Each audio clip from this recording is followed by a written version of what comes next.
You know that feeling, right? Sitting through a long lecture, trying so hard to keep up, and just wishing you could hit a pause button on the professor? For decades, that's pretty much been the standard. But what if we've had the whole thing backwards all this time? Let's dive into that idea. So picture this. Instead of just passively listening in class, you use that valuable time for hands-on work, for asking questions, for actually doing stuff with your classmates and your teacher. This one simple question, well, it's the entire idea behind a pretty radical shift in education. And it's got a name, the flipped classroom. The concept sounds simple, but it's really powerful. You basically swap the traditional homework and lecture. You watch the lesson at home whenever you want, and then the homework, the actual practice and problem solving, that's what you do in the classroom with the expert right there to help you out. So, what was the big promise here? Why did this model get so many educators so excited? Well, it was all about the potential for a more flexible and ultimately a much deeper way of learning. You can see why it was so appealing, right? These benefits directly tackle the biggest weaknesses of a normal lecture. Students can finally learn at their own speed. If you're confused, just rewind. Need a break? Hit pause. This frees up all that class time for active engagement. It builds really crucial self-study habits, and honestly, it can be a total game changer for students with different learning needs. And this quote just nails the student perspective. This isn't just a theory. For a lot of people, it was a massive relief. I mean, the ability to control the flow of information, that gets rid of so much of that anxiety you feel when you're falling behind in a lecture. It lets you actually understand the material. And it's no surprise that this model really found its footing in certain subjects. Just think about learning a tricky math formula, or a chemical reaction, or a new language. The ability to go over a concept again and again until it clicks isn't just helpful, it's absolutely essential. This is where the flips model can really shine.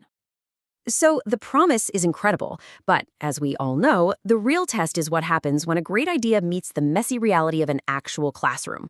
Let's take a look at how this all played out. And here's where we see the disconnect. The expectation of self-paced learning, well, for many, it turned into an overwhelming workload. The dream of active engagement, it ran into some pretty serious hurdles. And the goal of equal opportunity was challenged by the hard reality of the digital divide. So here's the number one issue. While it looked like homework and classwork were just being swapped, for so many students, it just felt like the workload had doubled. Watching lectures at home became this huge time commitment on top of everything else, and it just led to burnout. And this number really shows you how extreme it could get. 20. Some students were reporting up to 20 hours a week on homework in these flipped classrooms. That isn't just extra work, that's a part-time job. And beyond the workload, other big problems popped up. What happens if you don't have reliable internet or a good device? The whole model just breaks down. It also demands a ton of self-discipline, which isn't easy for everyone. Then you add in huge class sizes that make interaction almost impossible, or teachers who haven't been trained on how to do it right, and you've got a recipe for frustration. Okay, so it's clearly not a perfect system. But that doesn't mean we should just toss the whole idea out. The key is figuring out how to bridge that gap between the exciting promise and the challenging reality. And the research points to 3 crucial keys to making this work better. It's not enough to just flip the lecture and the homework. You have to boost interactivity, you need to blend different teaching methods, and most importantly, you have to prioritize student support. And this part is so important. The most successful versions of this don't just replace everything. Instead, they create a blend. They use the flipped model, but they make it richer with things like interactive simulations, quick online quizzes, and even some game-like elements to keep students engaged and help the material stick. And of course, none of this works in a vacuum. The whole model depends on a strong support system. Teachers need to be actively involved in the classroom, not just hanging back. Students need to be able to work with each other. And critically, schools have to make sure every single student has fair access to the technology and resources they need to even participate. So where does that leave us? I think the biggest takeaway is that the flipped classroom is not some kind of magic bullet. Context is everything, and its future really depends on understanding all these nuances. As you can see from these reactions, there is no single student experience. I mean, sure, a good chunk of students are excited about it, but just as many are uncertain. It really highlights how varied the response is, and it all depends on their learning style, their situation, and frankly, how well the program is actually being run. And it's not just about the student. it's about the subject too.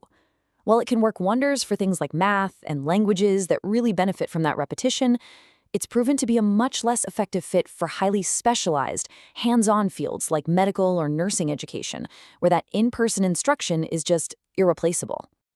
And then, of course, the pandemic happened. And it basically became this huge, global, unplanned experiment in remote learning. It forced the super fast adoption of flipped style models.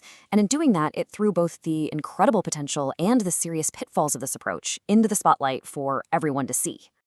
So this is where we end up. Maybe the search for a single perfect educational model is the wrong goal entirely. Maybe the real revolution isn't about flipping the classroom, but about building one that's flexible, that's blended, and that's ready to adapt to the needs of every student in every subject. It's definitely something to think about.